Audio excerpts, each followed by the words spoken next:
You're in the hands of an adolescent. It's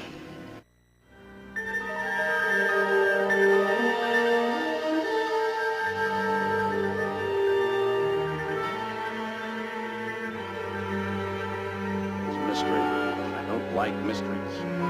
Your belly ache. I gotta kill you right now. Aye, sir.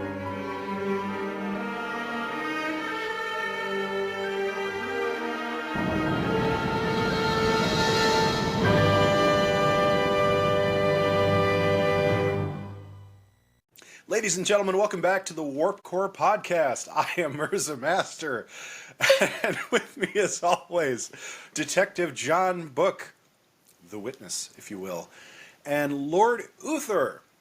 Fellas, this is the 43rd episode of the Warp Core Podcast, and we have reached the final episode in which we'll be talking Season 1 of Star Trek, the original series. Round of applause for Season 1. Overall, you know, before we jump into this, I just want to say there likely has never been, nor will ever be, another first season of a franchise or really even a TV show that could rise to the heights of season 1 of this show. Kudos to cast, crew, writers, producers, directors, Desilu, and of course the grandmother of all things Star Trek, Desi Arnaz. Lucille Ball. Just incredible stuff. Tons of material for us to talk about on this episode alone. But the NCC 1701 crew that we got to know and love here, and even the brief pre-show crew that we got to know from the cage, just incredible television history. There's a reason why we're talking about this nearly 60 years later, or, you know, we'll probably be talking about it 600 years from now, hopefully, you know, us three skeletons. But we are, of course, talking tonight, well, today, wherever you may be, whatever time you're watching on Pending Rebrand, the Warp Core Podcast will be delving into the most talked about Season 1 episode, Star Trek the original series. That is The City on the Edge of Tomorrow, or Forever. I don't even remember the name. But it's that good, you will forget the name by the end of this episode. I don't want to spoil any of this backstory because it's tremendous, but I will recommend subscribers at Pending Rebrand, and if you haven't subscribed, hit that subscribe button now, stay up to date with us. Make sure to reach over, grab yourself a bowl of snacks, make sure to fill up your Star Trek cup of coffee, and have a backup green tea just in case, because we've got by far the most interesting, the most dynamic, the most roller coastery of backstories to go here. Detective John Book, walk us through. Thank you, UrzaMaster. Thank you, Lord Uther. And thanks to all you Trekkies here and abroad, and off on whatever 5-year mission you're currently contemplating. I have to say, these were, in many cases, my first brushes with these Season 1 episodes. Even if I had glimpsed them as a young adolescent boy, I had not retained them. I had not studied them. I had not appreciated them as much as I do now. And to UrzaMaster's point, he is correct.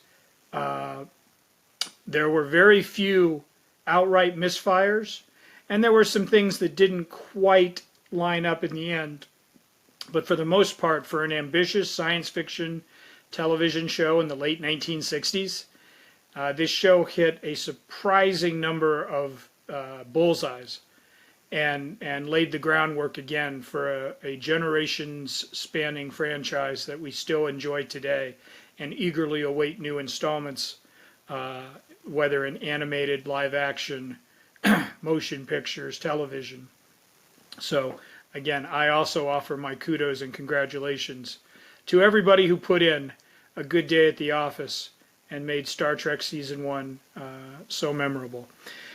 So if you're loyal Warp Core viewers, and thank you, you know that we skipped ahead last week. We altered the timeline slightly. We did not get in trouble with the temporal police, but we covered the season 1 finale, Operation Annihilate, in Warp Core 42.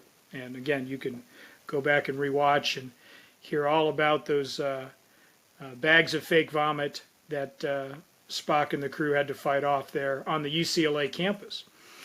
But now we're going to go one step backwards to the episode that aired prior to that, the penultimate episode of the first season, which we think is crackerjack enough to actually rebrand as our season finale. So Star Trek, The City on the Edge of Forever, aired on April 6th, 1967.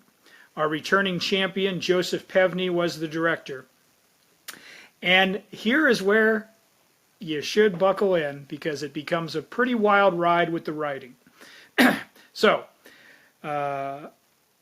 Harlan Ellison is your credited teleplay writer.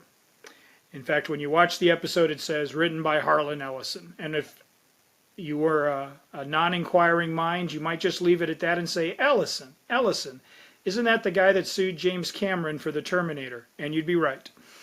And they eventually worked out their legalities, and Terminator now has a message claiming that it borrowed parts of Ellison's work to create its own time travel science fiction classic. But he was, at the time, in the mid to late 60s, one of the premier science fiction writers of his generation. And this is the kind of writer that Gene Roddenberry wanted to attract to Star Trek. He wanted Isaac Asimov. He wanted Ray Bradbury. He wanted Harlan Ellison. You know, he wanted these guys who were out there publishing in magazines and novels and so forth. He wanted them to lend their voice, their vision, their authenticity to his, new space show. And Ellison was one of the first targets that Roddenberry had, and he convinced him to come on board. And that's where the excitement begins. So he is credited with the script for The City on the Edge of Forever. This episode ended up with 5 writers, 4 of whom went uncredited, all of whom worked behind the scenes on the show. D.C. Fontana, Gene L. Kuhn, Stephen Karabastos, and Gene Roddenberry himself all worked on it, as you will see. The episode that aired, that we watched, it ended up winning the WGA, the Writers Guild of America Award for Best Episode Dramatic that year. It also won a prestigious Hugo Award for science fiction. And from the time the initial pitch was, between Roddenberry and Ellison to the final rewrite, that was 10 months. And I don't know if any of our viewers know anything about television scheduling, but 10 months for a motion picture writing is, understandable. 10 months for a television episode writing is not. Television is, we got to crank them out, we got to get them in front of the camera, we got to shoot them, we got to move on to the next one. So why did it take 10 months just to get a script for this episode? Well, here's how we begin. Roddenberry met with Ellison. Ellison had been fired by the Walt Disney Studios on the very first day he was working for them. Funny story.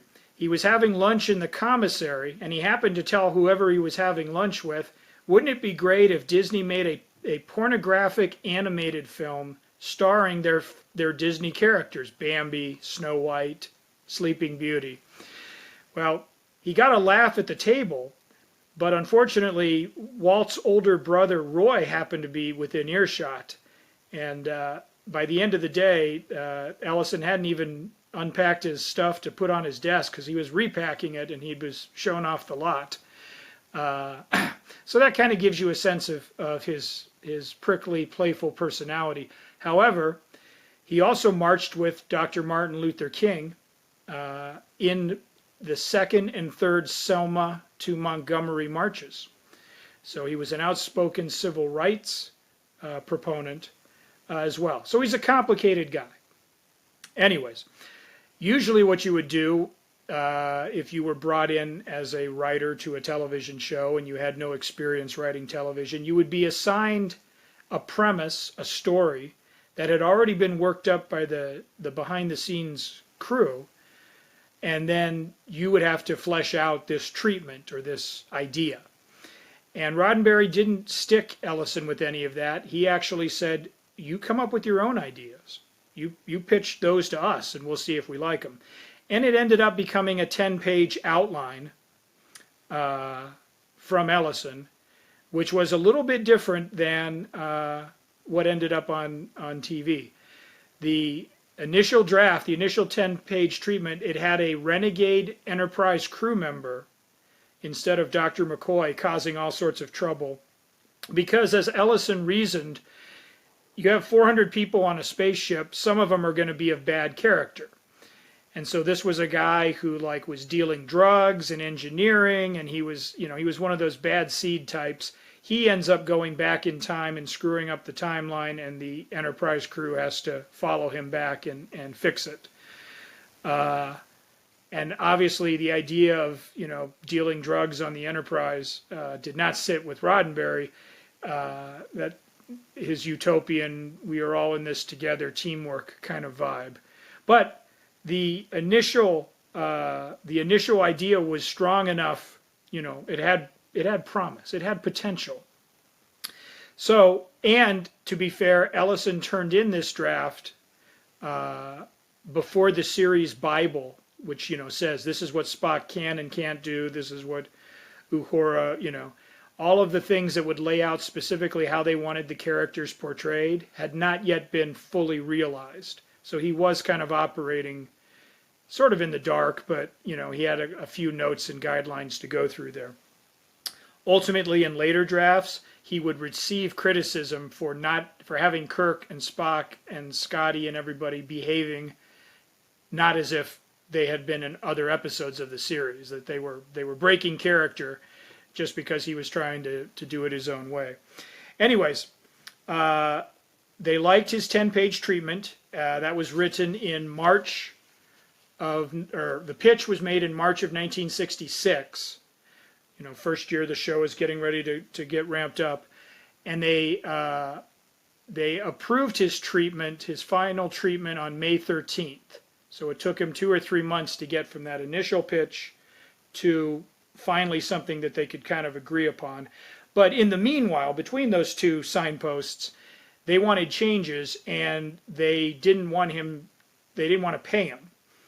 So they, kept pushing, say, yeah, just change this, just take this out, put this in, and they didn't give him any extra money to do it. So of course he dragged his feet and took, 5 weeks in between note sessions to turn in, the revised pages. Then they said, yeah, but let's do it a little differently here again. And then he took another 2 weeks because, he knew what time it was. He's trying to make a living, and it's like, yeah, you want me to do all this work, but where's my money?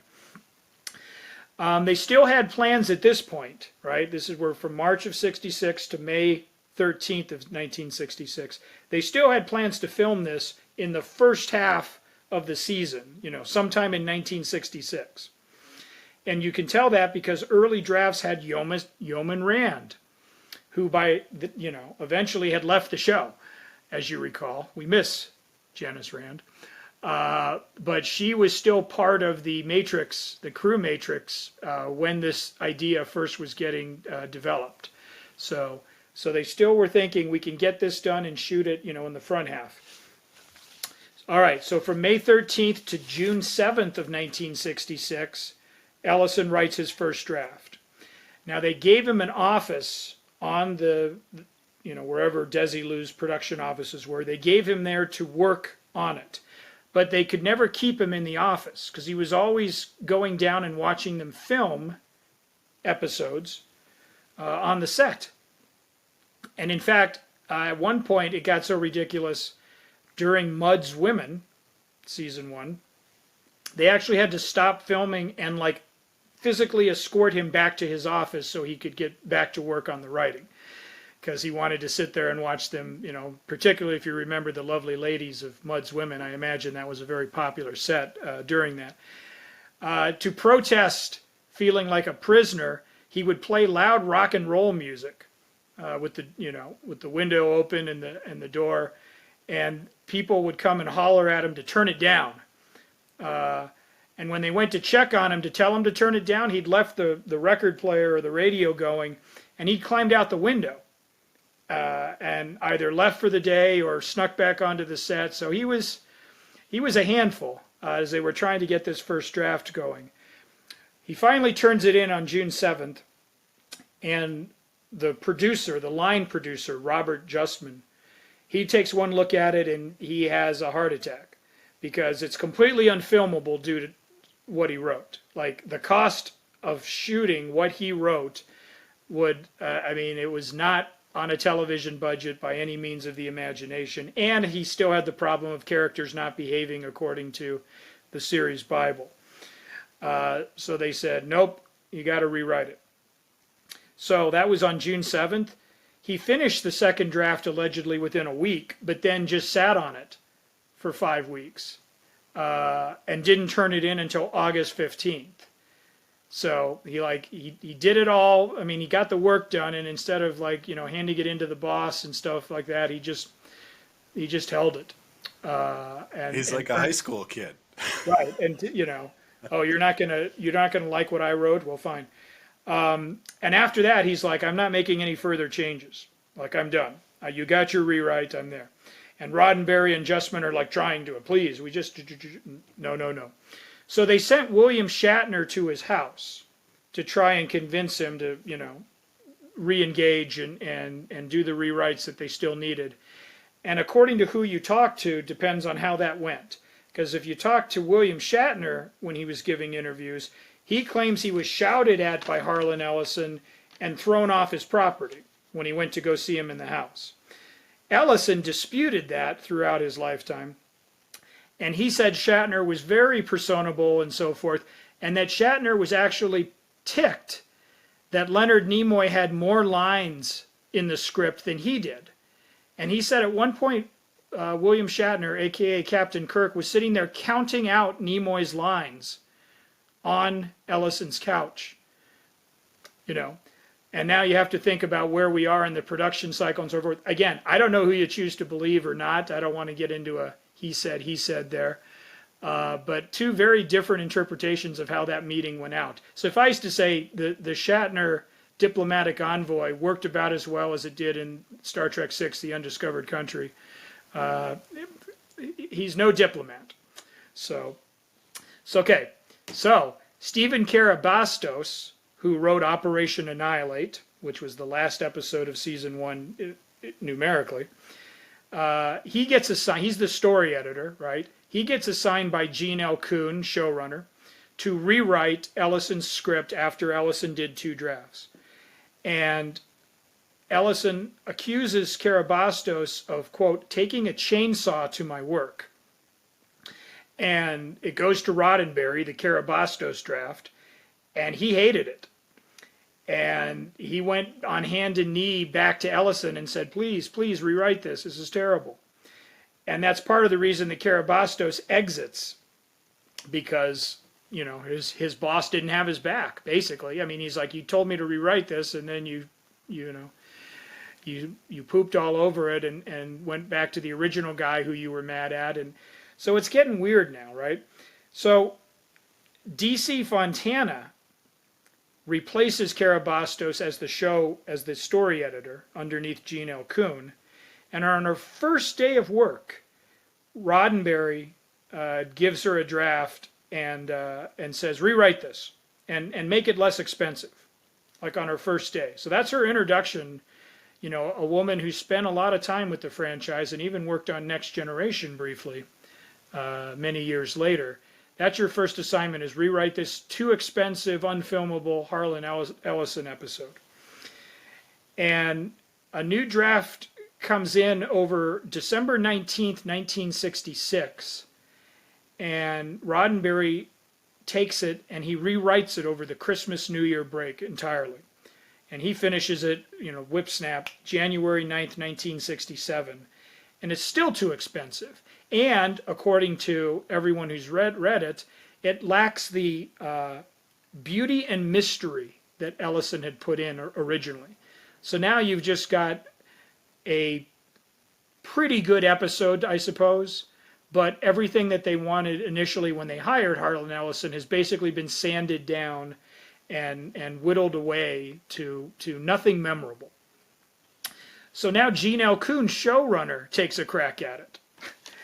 And so he writes a draft, and Roddenberry and Fontana's drafts, were in January. On February 1st, Coon turns in his draft, and then Roddenberry starts tweaking it again. So again, you can just see the process. And again, in Hollywood, this is not uncommon. But in 1967 television, you can't spend all this time on a single episode when you have to do the pre-production for what's about to be filmed, when you're filming one, when you're editing and putting the special effect. Like, the train has to stay on the tracks, and this one was threatening severe derailment. Ellison ended up requesting a pseudonym because they had changed what he originally turned in to be unrecognizable in his eyes. But then Roddenberry threatened to have the Writers Guild blacklist him if he did that. But then Roddenberry did him a solid. He said, look, your name is going to be on this. We're not taking credit for it, even though we had to pull late hours and Christmas break. It'll be your episode, etc. And when it came time to award season and recognition, it's Harlan Ellison who stood up there and accepted the awards and the praise and the acclaim over all those years. So, I mean, again, that's also how Hollywood works. The episode, with all the stuff going on with the writing, once they finally went and had a budget they were happy with, they still went over budget and over schedule. The budget was about $191,000 is what they had planned. It was actually $245,000 when they were finished. So that hurt the show, not just for the one episode, but basically at this point with Desilu, the show was $74,000 in the red. So they had overspent their planned, season budget by about $75,000, and they still had 2 episodes left to shoot. So, the financials weren't necessarily in their favor, et cetera, et cetera. Joan Collins took the gig. She actually approached the producers about appearing in the show, in not this particular episode, but as a part in Star Trek, because her kids loved it. Kids were watching it at home, and so forth.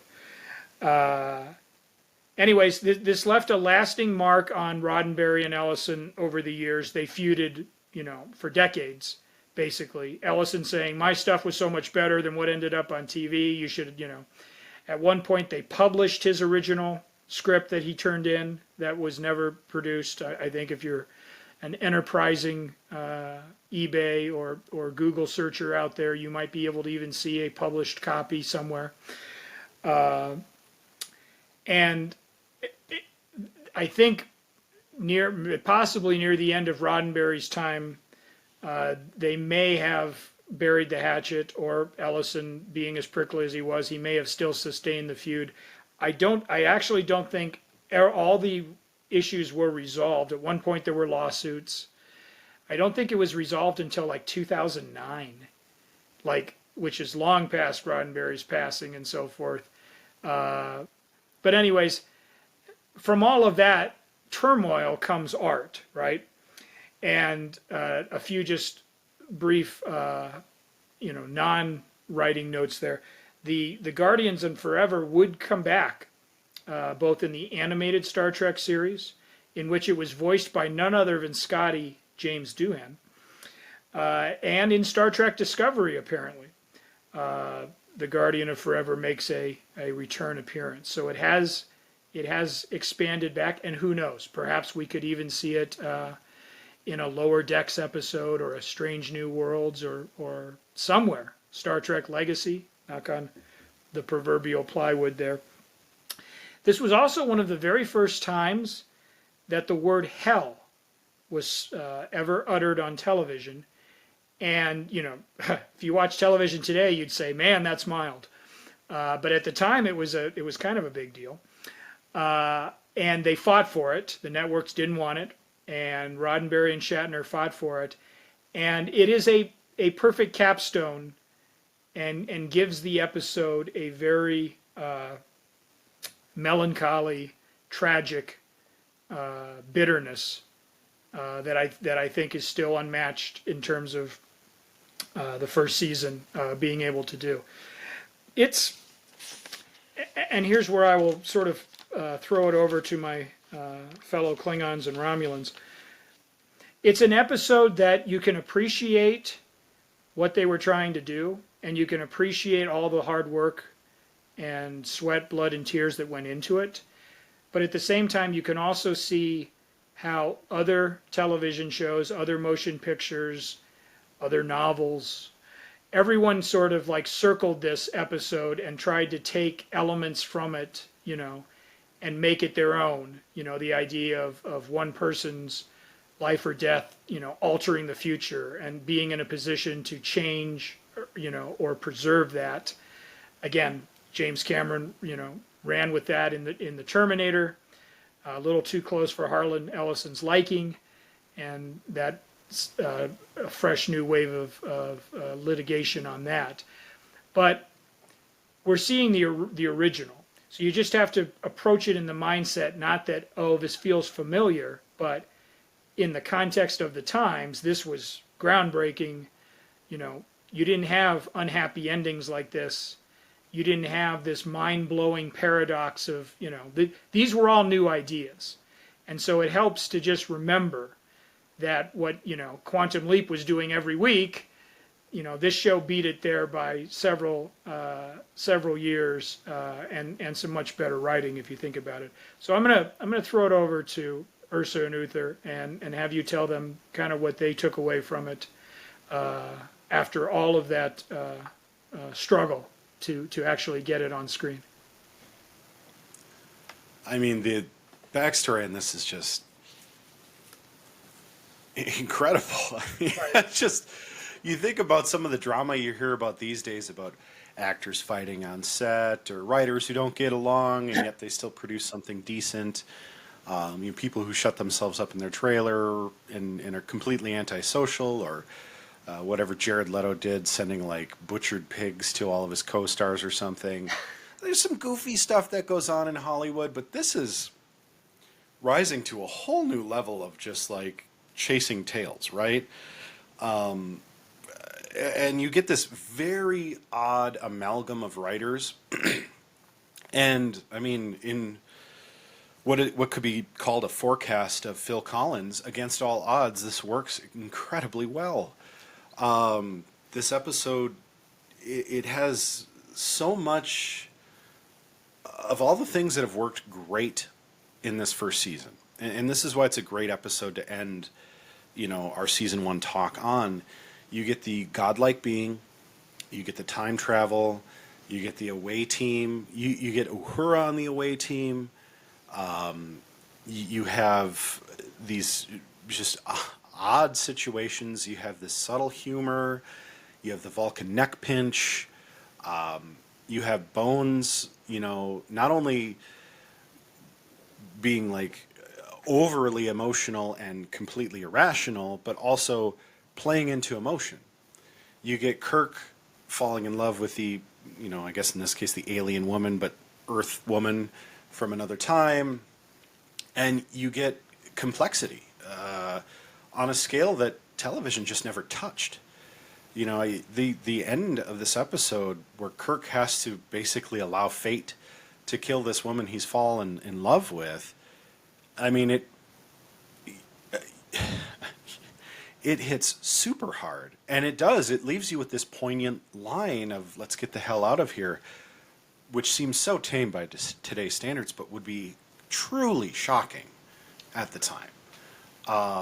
Almost like the famous "slap you bitch" that would come later, years and years later in television. This is huge. I mean, this episode cemented, I think, because you think about Operation Annihilate, good episode, solid episode, but it's not something that's going to cement the legacy of Star Trek that's going to carry it forth to season 2. And I really think that's why you have such a contentious battle over this episode and its legacy between Roddenberry and Ellison. You know, it had a lot going on. And I definitely think you can see the influences of these other writers shining through at moments. And I think in a way, it reminds me of Strange New Worlds. And I know this is probably an odd connection to make, but that's a team of writers producing episodes. And you get a lot of nuance and flair, and it all kind of weaves together very nicely. This is where you get nuance and flair, where it's not so much of a loom weave, it's more of a ball of yarn that's kind of been flattened out by hydraulic press and makes something beautiful despite itself. I mean, it just, to me, knowing the chaos that produced this episode, to get something so cohesive is impressive all its own. Although, I will say, from a modern lens, coming back to this episode, it feels a little predictable. Despite the chaos that produces it, you kind of get this feeling from the jump that, like, all right, something bad is going to happen to this love interest. You know, there's going to be something to do with this particular interest of Kirk's that's going to end tragically. You know, you almost kind of get that feeling from the tone, the lighting, the portrayal of this character throughout the episode. Like, I don't think the episode is so artful that it's unpredictable. Certainly at the time it was different, but from a modern perspective, if you're new to this episode and you're exploring the original series for the first time, you won't be surprised by it, but at the same time you won't be disappointed. And certainly upon a rewatch, I've seen it before, I still enjoy it, despite the fact that it is something that almost feels cliche these days, because we've seen this story played out in later movies and TV dozens of times by now. But it still hits. I mean, it's something that is, and we've talked about this throughout the first season, it's something about this episode and these preceding episodes that are simply timeless. And that's why we're still talking about it. I mean, Star Trek is groundbreaking, yes, but other sci-fi shows that echo it are also groundbreaking, but they aren't necessarily timeless. And you mentioned Quantum Leap. I love that show. Sam Beckett never made it home.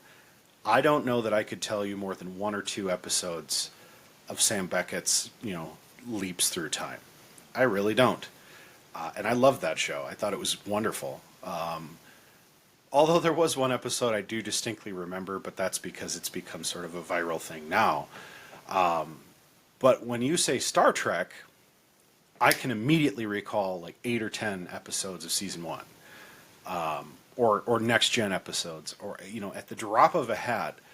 This is fresh on most people's memories, and it's stuff like this that has made the magic and has made it last. And I think this only goes to show that despite itself, it was going to be a success because, I don't know, Q willed it. I mean, I'd like to get your guys' perspective. Why do you think these episodes are so timeless? Even when they're born of chaos like this one. Uther, I'll let you take her from here. Wait, which question am I addressing? Do both. Do both. Why not? Why not? Why not both? So I was trying to think of a way. To, without the predictable way of her dying, and my thought was just bring her back to the future, and then she could just go to like Starfleet headquarters, and then we never hear of her again. That was kind of my thought. Good for all us Trekkies. I hope you got that one. That's for all of you. Yes, Gary. So after hearing that story, I feel like the episode, you can see a little bit of disjointedness in it at times. At least I kind of felt that way. Not that it was a bad episode, but whether it was the tension or whatever they were going through with it, to me, I felt like that was kind of palpable throughout the episode. And why not just write a new episode? Like, why go through all of that? Why not just write something new? That's the other thing I'm trying to figure out after hearing that story. Do you have an answer for that? Well, I think, again, I think Roddenberry was seduced by the idea that, hey, if I can get Harlan Ellison, maybe Ray Bradbury will pick up the phone. Or I think they wanted Brand's Okay. name, and in those circles, not in maybe mainstream Peoria America circles, but in science fiction circles, Ellison was a big get at that time, and ergo, Right. Yeah. I think it'd be like when the X-Files landed Stephen King to write an episode. I mean, that's kind of a big deal. Never mind that the ultimate episode that he penned was no better or worse than several of them. There were much stronger episodes of that series than he wrote, but he wrote a perfectly fine thing there. But I think Roddenberry wanted the name on the credits, which is why they were able to put up with a lot of that nonsense. Yeah. I mean, so again, solid episode. Obviously, the camaraderie's there. I think DeForest Kelley did a fantastic job being crazed out of his mind, and then coming off of being crazed out of his mind, and then he starts falling for Joan Collins as well. Like you're kind of seeing that there, and then gets mad at Kirk at the end. I do really like how a lot of that played out, right? Because you've got the trifecta of Spock, Kirk, and McCoy. Even when it was a little cheesy. So when I go to rate this, you'll understand. But there was a little bit of a cheese moment the way they ran across the street and they're like, bones. I mean, it was it's a little cheesy, just a little bit. Got it. I don't like their. I was saying, I don't know. I can't. I was saying, Uther and Urza, I was saying to myself, one of the things that got missed in all the rewrites and so forth, and this is from a modern lens, I grant you. I wanted McCoy's madness to feel more integrated with the main story, which was fixing the timeline. Like, they were going through what was known as like time ripples in time, another scientific discovery.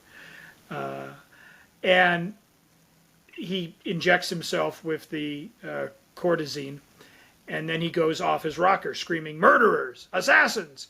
And I was hoping that he had somehow glimpsed the future, right? And then he had thrown himself back into time to either preserve the future or to break it. Like whatever, maybe the drug was causing him to, again, behave so irrationally that he ended up what have you. And I love Uther's thing about McCoy falling for. He was a randy country doctor in this first season. You never got that in the features that he had any romantic inclination whatsoever. But he was quite the flirt. Yeah. But I was a little disappointed in not his performance or the fact that he ends up becoming the Bones McCoy that we know and love by the episode's end. But that's what happened. Like his entire arc, the B storyline, if you will, resolves itself without really impacting the main thrust of this episode.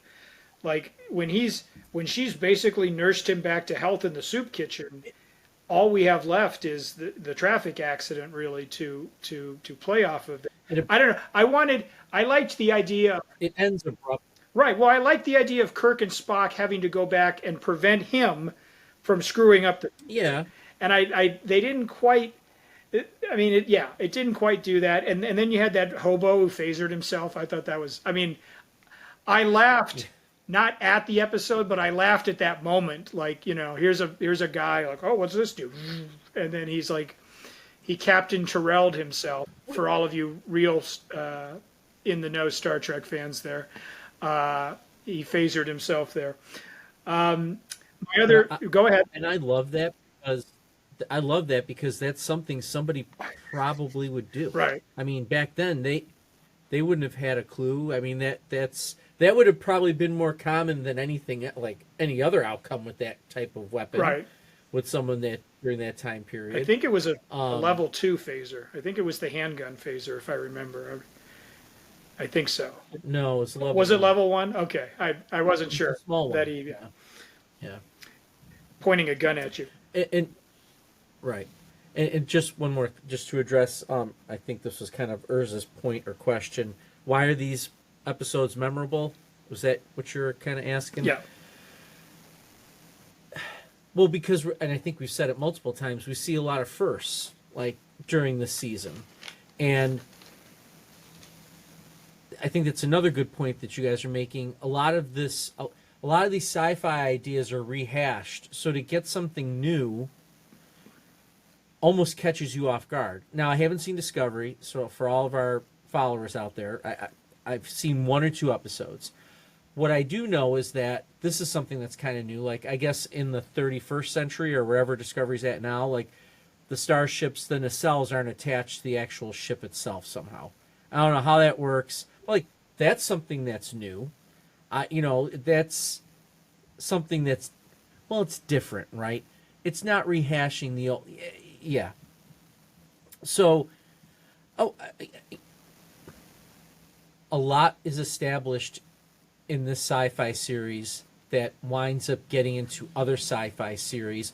It's kind of like the Bill Belichick coaching Tree. Okay, Nice. the Mike Holmgren. Right. What is that a better one for you there? Or is it Mike Holmgren's probably more apropos. how about the Andy Reid? Whatever. Let's pick Pick your coaching a Bill tree. Walsh, Okay. a Joe Walsh. Bill Walsh is probably whatever, the right one. Yeah. whatever we want, an Eagles reference, whatever it takes. And so, the idea that like this is kind of the root system, right? Like this is the beginning of the tree sprouting in terms of sci-fi, in my opinion, to at least the things that we see today. Like I know there's that new movie Rebel Moon that's coming out on Netflix that is supposed to be Star Wars-ish. I haven't seen it. I'm just saying, but hold on. There's a reason why I'm saying that. Have you guys seen it? I haven't seen it. I haven't seen it. Okay. John Book looks like he's sitting on the toilet right now with the face he's making, so I haven't seen it yet. But what I'm getting at is we can trace a lot of this stuff back to probably this season in terms of where sci-fi is gonna go, right? I think this is where we see it. So I think that's why these episodes are so memorable and indelible with us, right? Like they'll never go away because this is where it all begins, is this season. And I will add to Ursa's question and Uther's answer on that. I think the timelessness of it, and sometimes it's just timing, right? Sometimes it's just right place, right time. And these were, if you think of the first season as kind of like a mini laboratory where they're trying to tell new types of stories. You can't tell these stories in Hawaii Five-0 or The Rifleman or, I Love Lucy. Like, you can't tell these characters these events. So you are breaking new ground thematically, narratively, and so forth. And in order to get people to embrace and accept, again, scientific concepts that we now sort of take for granted as in both real life and in our fantasy fiction, the idea of warp speed and, quantum engines and transporters. And I mean, that was probably a lot, don't forget, we haven't landed on the moon yet, right? In 1967. Like the space race is, there's animals up there and Sputnik and so forth. And it's you're trying to get people to take that leap of faith and have the suspension of disbelief and go on this journey, this 5-year mission to explore strange new worlds, to seek out new life in new civilizations, to boldly go where no one has gone before. And so you need people who are that are stand-ins for us, right, on the couch. And that's despite Mr. Spock's cool, logical side, people could relate to him or wanted to be Spock and Kirk and and his bravery, just like Special Agent Dale Cooper showed fortitude and integrity as an FBI agent in Twin Peaks. People wanted to be James Tiberius Kirk because he always had the answers. And even if he didn't have the answers, then he'd scrap and hit you in the kidneys. And they wanted to be Bones McCoy, just the country doctor who's seen it all and can fix you. whether you fall off a cliff or, stun yourself with a phaser. So I think the timelessness, again, I think a lot of it is the time and the fact that these characters were audience stand-ins for really baroque, out there science fiction concepts. And like I say, I think maybe this won't be the case in the subsequent 2 seasons, but this first season, again, felt like a laboratory. They didn't always hit the mark, but they hit enough targets to be successful and to get people talking. They spent a lot of money, but they made it so that people could see this is a possibility. Again, nobody else is doing this on television. I mean, it was, Lost in Space is, that's your idea of science fiction television. Robbie the Robot and, the same plastic sets and, don't go over there, Billy. There might be a Martian. I mean, so this is new.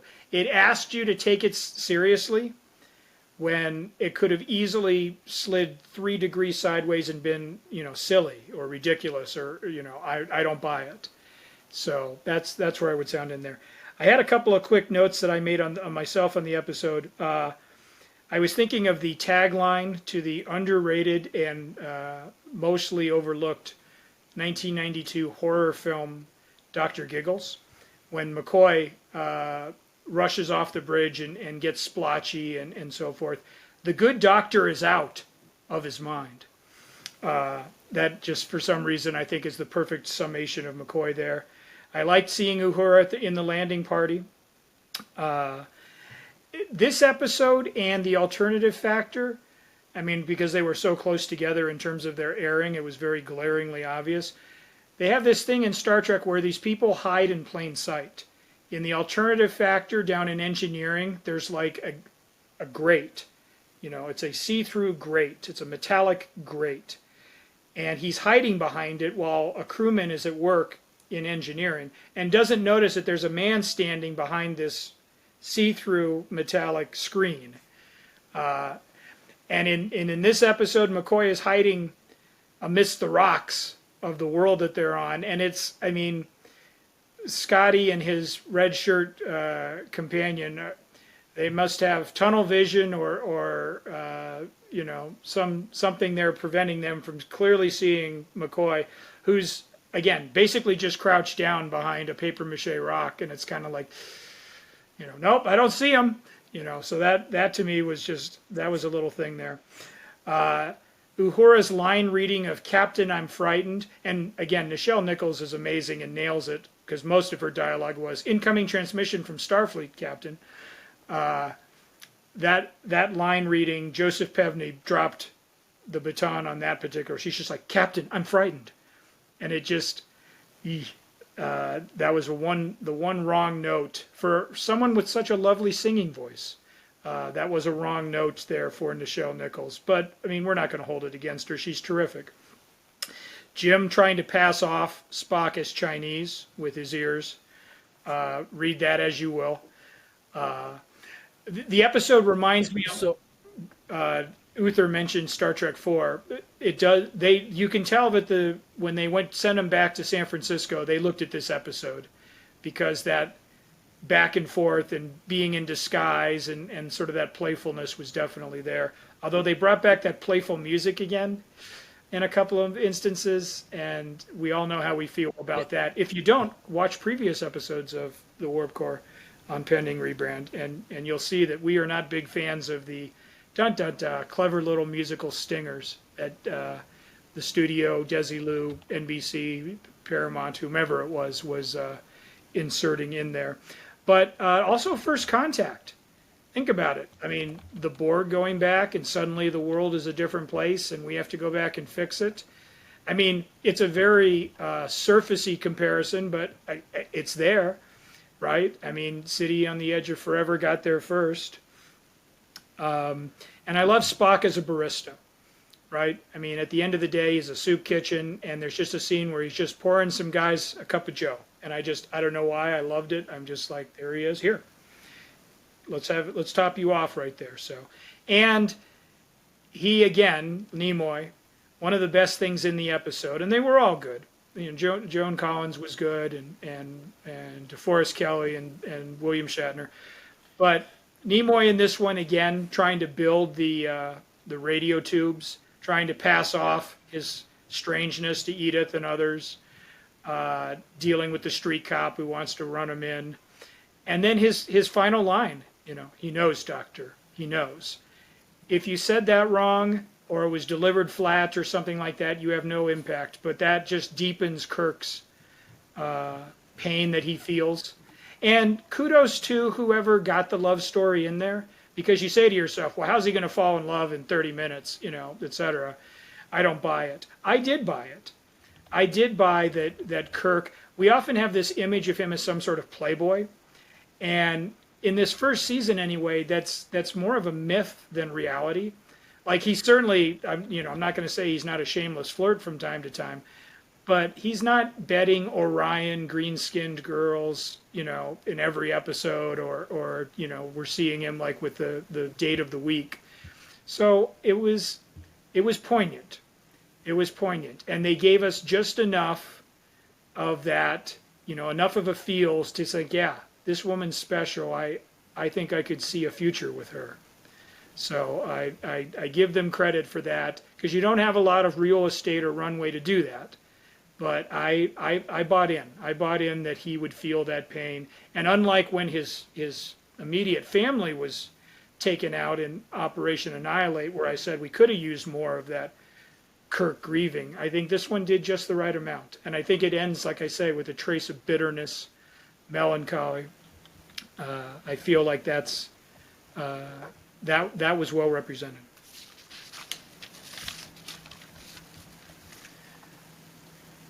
Yes. Yes. I think that's all. I mean, what else is there really to say? I mean, I think it's a great time to stop, drop, collaborate, and listen. Oh no, those are mixed up lyrics, bro. I do think giving this a Warp Core rating is our typical practice, but we're going to add on, because this is the end of season 1, and we're going to give a couple of recommendations out. I'd like to start after our Warp Core ratings, The City on the Edge of Forever. Let's give our recommendation for season 1. If you're coming to Star Trek for the first time, what episode would you have them watch? Followed by your pick for the worst episode of season 1.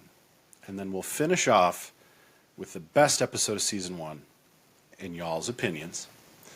And I would love to start with Lord Uther on this, because I think we're all going to have similar takes, but Lord Uther, let's be honest, always has great things to say. He does. Yes. Okay, so which one do you want me to start with? The episode you would introduce your friends to. Balance of Terror, easily. I can 100%. You've got a unified crew. They all know their roles. You've got the submarine type warfare feeling, a la Wrath of Khan, which is really how I watched Star Trek when I was little, but that's the movie that really got me 100% completely into Trek. And so I obviously see a lot of similarities there. I like the tension of, you know, Spock maybe possibly, you know, acting like he could have been a threat. I like Kirk's poise on the bridge. There's just so much, the respect that he has for his opponent, not to underestimate him. There's so many different things going on there that are so Trek. You got some space battle going on. To me, it's, yes, you're going to get someone hook, line, and sinker with Balance of Terror, because you have all the pieces there. You have the entire crew involved. It's a beautiful piece of work. Now, what am I going with? The episode I would never let anyone view because it might burn their eyes out. Yes. I think we know that one. I can't even remember the name of the episode because it makes me so nauseous just thinking of it. But we just did it last week. not the alternative Yes, factor. yes, that was it. Was that it? That was it. See, I don't even want to think about it because it hurts me just to think about it. That is the worst. That was just garbage. Don't ever watch that. Don't. Don't. Just don't. Don't. Don't. How did Michael Jordan? There's a meme out there. Just stop. Just stop. Get some help. Just stop. So don't even. Just don't. Best opening to an episode? Is that what we were saying? Best episode. Just your favorite of all the ones. Oh, my bad. Best episode. Balance of Terror. Balance of Terror. Okay. Enough said.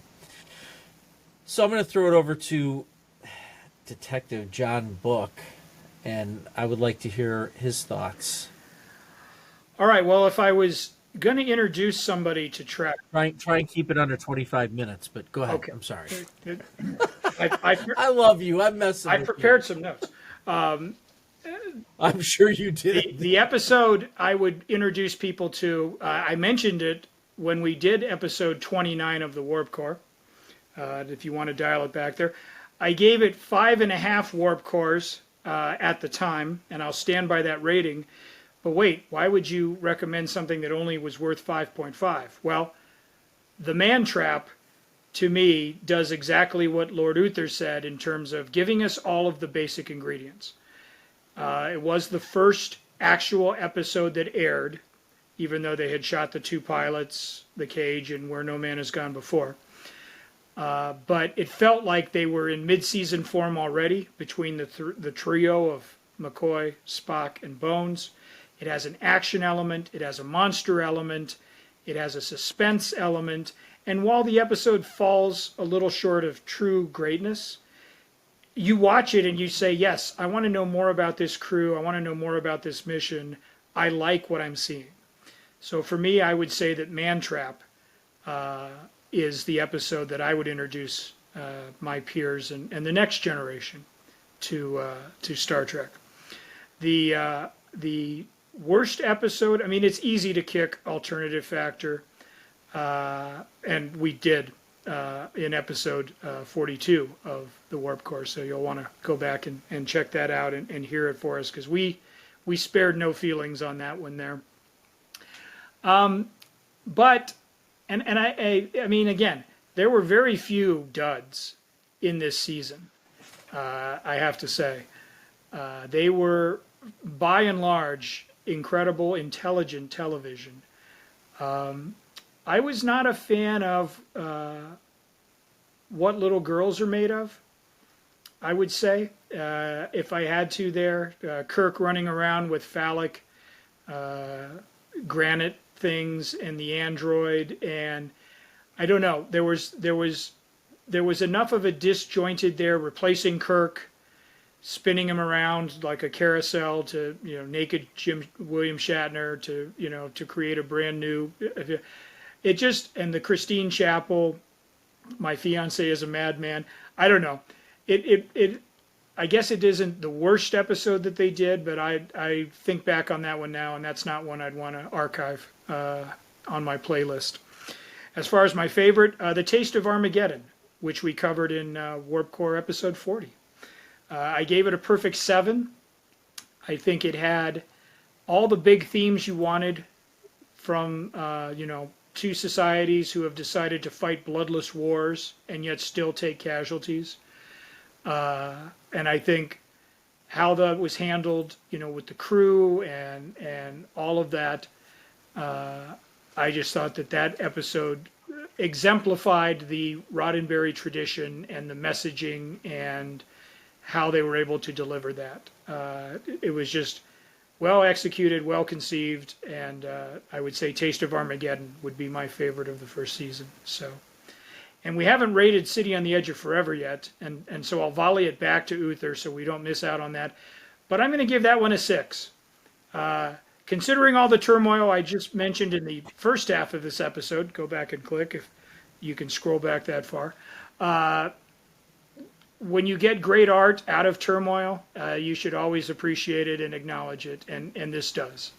And despite any quibbles we might have, it's still appointment television, and I'm glad I saw it. So I'm going 6 on City on the Edge of Forever.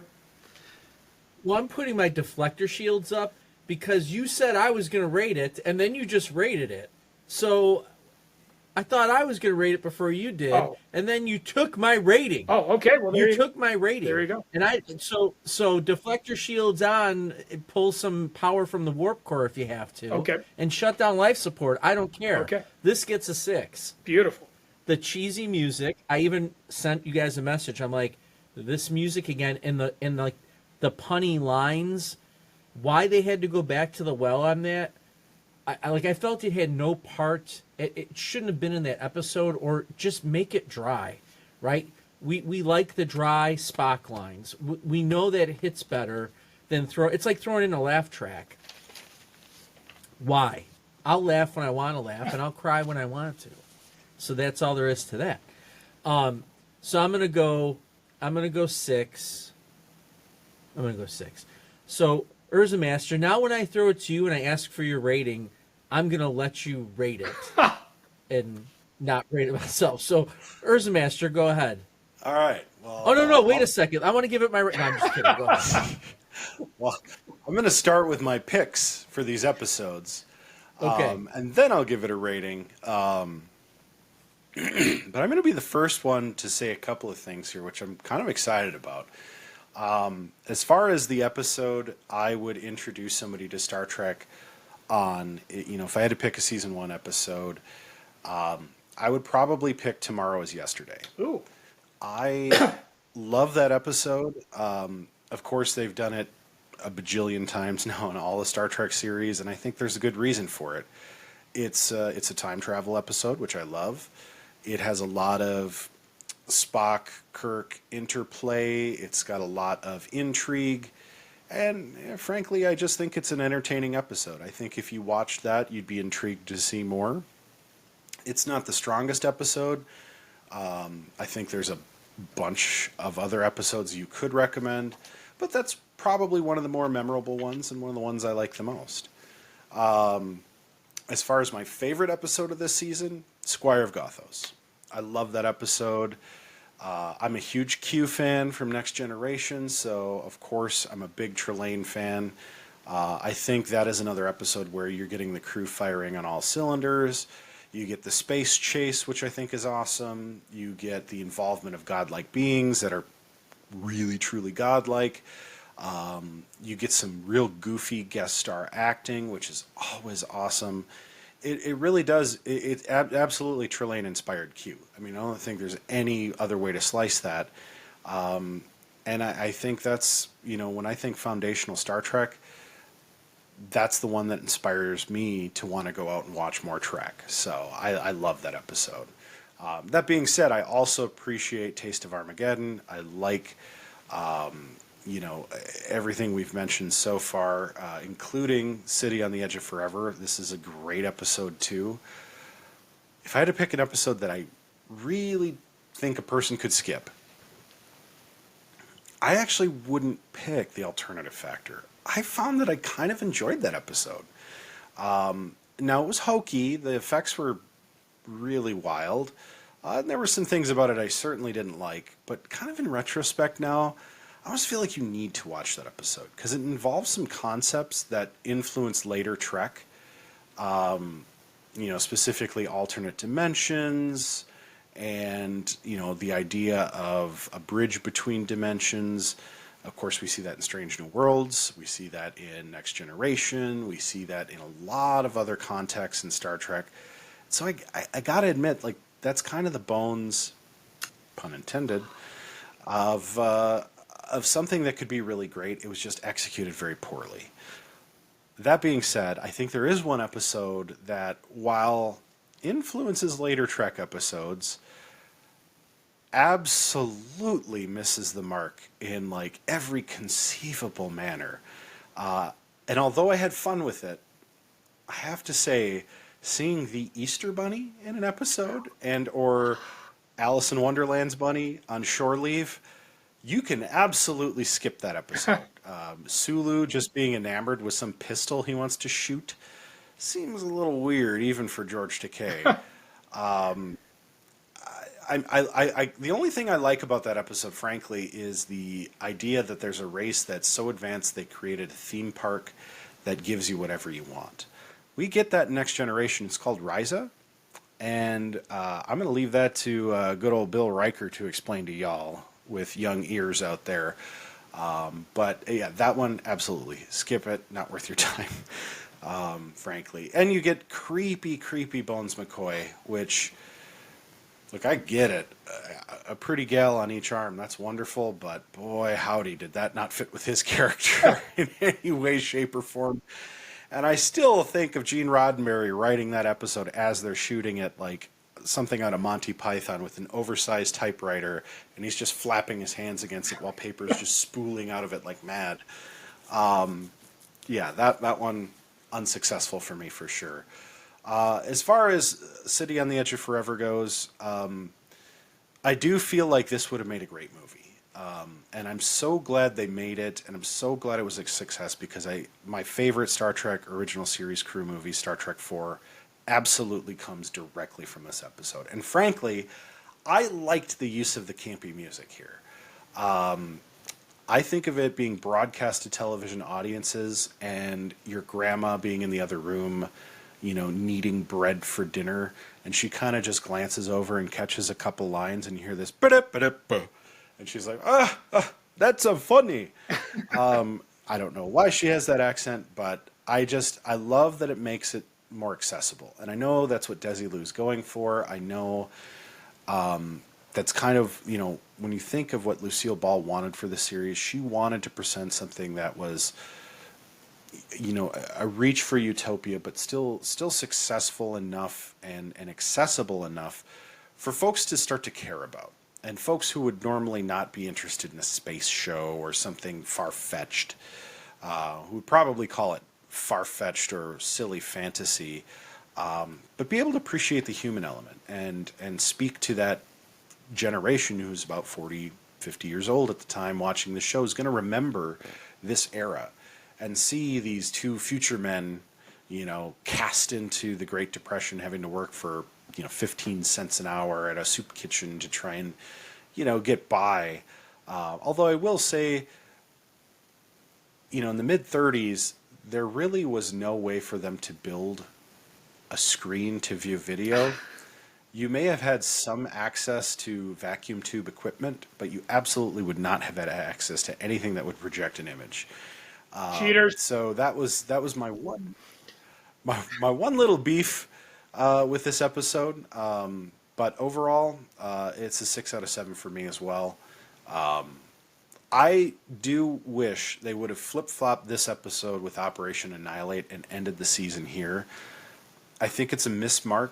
I understand why it happened the way it did, but can you imagine what kind of a cliffhanger you would leave for the next season if you finished up on this episode? I mean, it would have been...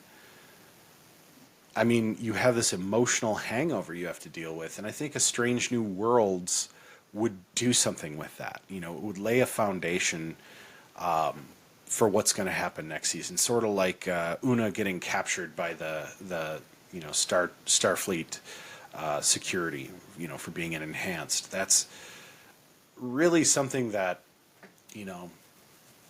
as forth-thinking as this show was, I think it missed the mark on what would really inspire a television audience to want you to keep coming back. And I know we're talking a couple seasons out yet, but I think that may be why you don't see this show going past a season 3. Getting the buy-in of viewers by creating these moments, it really extends the life of television shows that maybe don't need to go on so long. I think of the Chicago spectrum of TV shows. That could have easily been one season per department. I'm still waiting for Chicago traffic cops or Chicago salt in the roads, the Chicago Insurance agent. groundskeepers. Yes, I mean there's so many public works departments. The Chicago Bricklayer. I really want to say Chicago shit factory, but we can call it water treatment folks. waste management of Chicago. Come on, TV, let's get some better ideas out there. And first of all, why the fixation on Chicago? What does Chicago have other than Mitsuwa Marketplace? Shout out Portillo's, Portillo's. Giordano's, Yeah. Lou Yeah. Malnati's. I love All right. So they got 2 good pizza places, a crappy football team, and a lake that they dye every year green, killing millions of fish. in the process. I'm just kidding. I'm making stuff up. The at this river, point. but it was a good try. River, lake, pond. Do Illini really know what they're doing? They don't. They can't even drive. We're cutting the cheese. We're poking the bear. This is a warp core here. No, I really think that for as good as Desilu Productions was at launching Star Trek and really not just groundbreaking for television, but for film, for the collective consciousness of humanity and science, there was some television acumen that was missing. And it's these kinds of things that I think if they would have taken a little bit more time to understand what it takes to get the buy-in of the audience, more so than just delivering a product, they could have been profoundly more successful. William Shatner may not have had to live in his van in the 70s for a couple of years. I think it would have been pretty impactful. Now, that's not to say that Star Trek isn't like the defining show of all of television history. I mean, stack it up against anything, I think Star Trek basically wins every time. And it only ran for 3 seasons. So that's saying a lot. And no offense to Cheers, no offense to Supernatural, love those shows, but this show is TV. We are the Warp Core Podcast. And with that, live long and prosper.